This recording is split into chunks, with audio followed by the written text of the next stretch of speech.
The best way to raise millions and millions of dollars for real estate investments, or really anything, especially when you're in the military and you got a full-time job and you have to have a massive credibility and authority to raise that much money, you have to build up your confidence and your reputation. Here's how I would do it if I was starting all from scratch after doing this for the past 8 years. So you've got to reverse engineer the mind of an investor. They want to know that you have skills, you have time, you're going to bend the world to your favor no matter what happens to make sure that their investment is successful, and that you have a solid team. So what you need to do is start with team first, because then, by the way, it's going to be even easier to get an awesome deal to then raise the money. That's the order you do it in. You first focus on team, then you focus on deal, and then you focus on raising the money. That is the right way to do this. You can have people in your life that will trust you, like you're the jockey, not the horse. They might trust you because of your reputation elsewhere, but that money is going to end soon, right? Like everybody has this limited amount of money in their pockets. I don't care who you are. And so if you need to raise more money, which I guarantee you will after you get hooked on real estate investing and producing the returns for you and your investors, it's like an amazing business sport. But if you do that, if you want that, you're going to need to learn to raise money from multiple people, not a singular source where they already have them predetermined trust with you. So here's what you got to do. And again, we're going to talk about team here as the first step. But let me just caveat, the reason why we're talking about team is because there's too much noise out there in the multifamily real estate investing space in general, where everybody's arguing about the chicken or the egg. Should I buy a prop, or should I find the deal first, or should I raise the money first? And again, you can do it in any order you want, but the most efficient and the way that compounds on itself in the best way so that you can do more and more and more is by doing it in order of confidence building, especially when you're just starting out. You got to build your own confidence to make this very successful. So what I would recommend is team. And so here's the 4 roles, right? You have a deal acquisition specialist, you have a capital raiser, which what I'm talking about right now is how do you raise capital, millions and millions of dollars worth of it. You have the asset manager, right? And then you have the underwriter, the person who's actually going to write up the entire business model on a spreadsheet and make sure it actually works and it's give you returns to you and your investors. Now, the reason why these 4 roles are so important is because typically you want to have a single person do each role. Obviously, sometimes you're going to have to dual hat. I get that the world isn't perfect. Not everything's going to work out in your favor, especially in the beginning. However, when you have a singular role, you can truly become a student of that craft and become incredibly confident in that role, because then you get more reps, more reps, more reps, more reps. And that's how everything works in life, right? The more you do it, the less you'll start failing at it, the better you'll get at it. And then lo and behold, you're going to become more confident, right? It's the confidence competence loop at its finest. Now that you have a team and everybody's becoming a student in their craft, you all trust each other more because you know that everybody's doing the same thing. They're becoming a student in their craft. They're becoming an absolute expert at that one thing. That becomes a part of their identity, and you guys all become a part of this culture where you know you have to focus and be the best on your own thing so you can comfortably rely on each other. That is your insurance policy, that each other is not getting distracted. And then when you have this incredible team, if you're just starting out, okay, you can find an external partner, maybe that's not on your team, as an advisor to come on and basically be on your first deal with you and present this to investors with you and to brokers, right? Because we're going to talk about how important that is here in a second. And that'll give you that extra boost of credibility on top of whatever your confidence levels are, because you've spent so much time tediously building a team.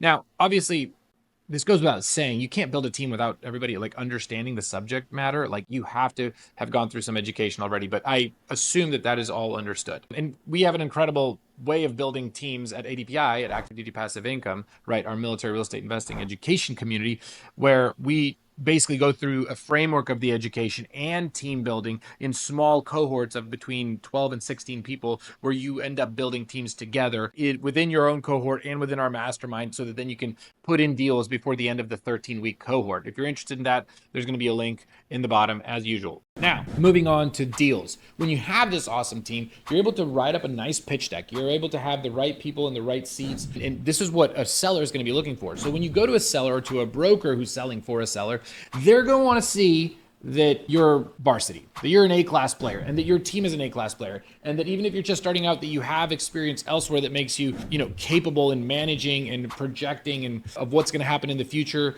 and course correcting and keeping each other accountable, all the buzzwords, right?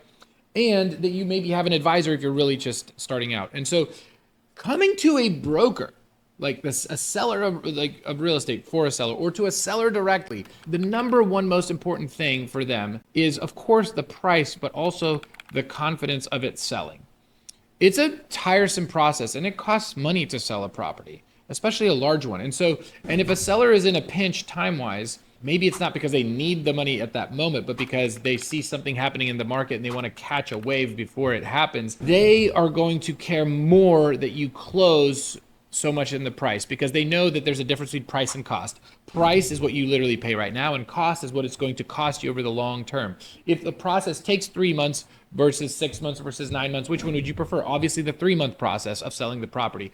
And you want to be 95% certain it's going to sell instead of 60% certain it's going to sell. When you have an awesome team and you present well and you're confident, it's going to give that much more confidence to the broker, to the seller, you're awesome, and that you're going to do the job, and that you're going to do what you say you're going to do. And that's very rare in the world these days. And so that's what they look out for primarily. So now, as you can tell, we're building an order of confidence. You have the team, right? With an educated team, you have focused roles that allows you to stand confidently just because you know that you can rely on each other, and you can come up and present well as a team. And then you can get that deal under contract. You can beat out other operators and GP partners that want that contract as well. You get the property instead of somebody else, and then you focus on the money. Now you can go for the money.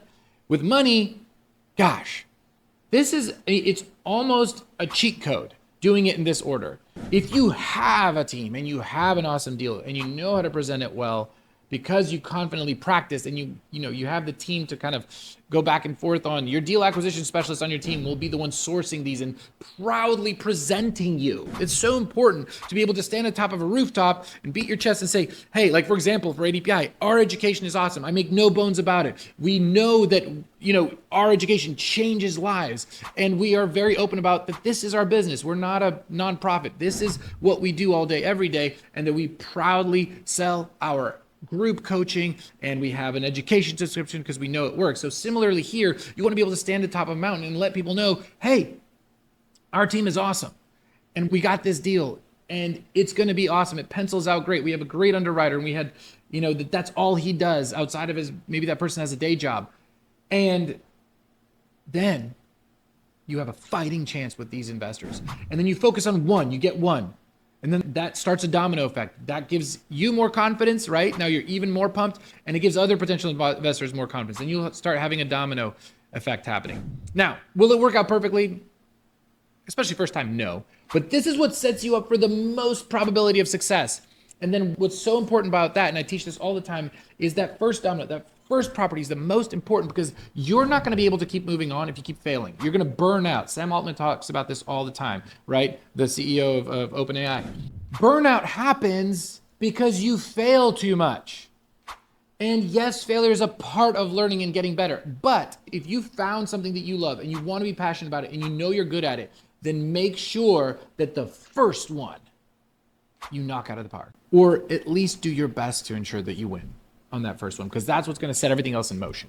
So that's how I approach capital raising. Capital raising will be easy once you have a team and you have a deal. You won't even have to practice as much as others will, because it'll just roll off the tongue, because your confidence is allowing you to speak just better. So this is maybe not scientific. This is just how I've seen it, how our students do it at ADPI. If you're interested in building a team for yourself, check the links below. Apply for a cohort. We call our Military Multifamily Academy and Cohort. And again, that's where we have 12 to 16 people doing this together. It's over a 3-month period, roughly 13 weeks, and it's incredibly powerful. Over $1 billion worth, and that's just what's been self-reported so far, has been acquired while doing cohorts in our education. So anyways, if you're interested, I'm really excited to invite you in. That's it for today's video. See you later. Bye.